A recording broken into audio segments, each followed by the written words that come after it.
Everything you know about the timeline of human civilization is a carefully curated illusion.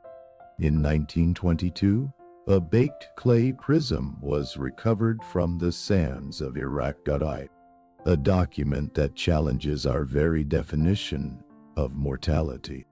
It is called the Sumerian King List, and it records a history that should not exist according to modern science. The list begins with a startling claim. After the kingship descended from heaven, the kingship was in Eridu. It describes kings who ruled for tens of thousands of years each, not decades, millennia. Elulim, the first king, is said to have reigned for 28,800 years.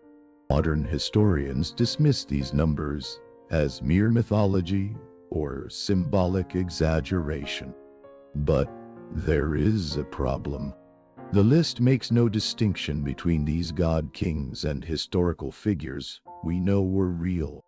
The text is divided by a single, terrifying event: the Great Flood. Before the flood, 8 kings ruled for a combined total of 241,000 years. After the flood, the lifespans recorded in the clay suddenly dropped, first to hundreds, then to dozens of years. Is it possible that the ancients experienced time differently? Or did they possess a biological secret we have since lost? Similar longevity is found in the biblical patriarchs and the Egyptian dynasty of gods, a global tradition of a lost golden age. If these figures were real, what happened to the world that allowed such long life? Was it the environment or the nature of man itself?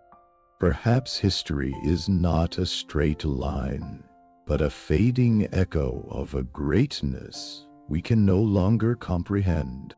Subscribe to Echoes of Aeon.